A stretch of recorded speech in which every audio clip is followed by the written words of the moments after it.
Hi viewers and welcome to Bad Car Symptoms.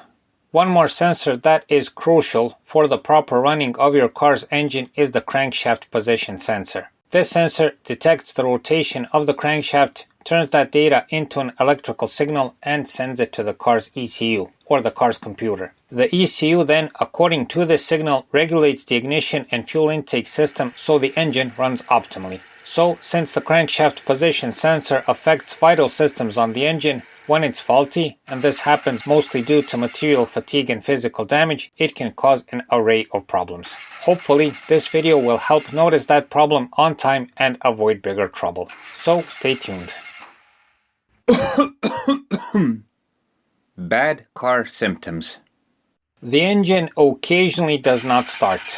The first telltale sign of this problem is that the engine will occasionally not start. You'll need to crank longer, but it will eventually start. At first, this will happen, let's say once a month. Later, as the problem gets worse, it will start happening more and more frequently. Especially pay attention to this symptom if your car, before this, started at a moment's notice.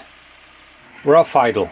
Alongside the previous symptom, you may also notice a rough idle. In most cases, a rough idle happens at first randomly, so one time the engine purrs, so to say, the next it works as if one cylinder is not working. This symptom also gets worse over time as the sensor starts to fail. The check engine light appears.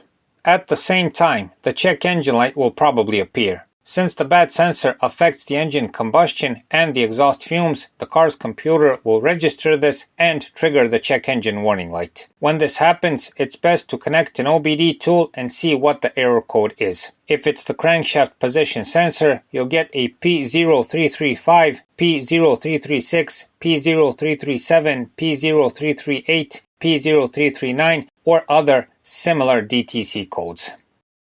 Low engine performance and higher gas mileage. Of course, all of the previously mentioned symptoms will affect the engine performance mainly because of the disturbance in the engine combustion. You'll notice this symptom mainly on the acceleration. With a bad crankshaft sensor, you'll have to be especially careful with overtakings, for instance, since the car can suddenly lose power. Also, all of this will seriously affect the overall consumption and it will noticeably go up. Engine stalling and completely cutting out. Finally, in the last phase of this problem, the engine will start stalling and eventually start totally cutting out. Depending on how damaged the sensor is, the stalling can be occasional or it can be present all the time. But the worst part of all of this is that the engine can suddenly cut out at a moment's notice. So when the problem gets to this phase, we recommend not driving the car until you solve the problem.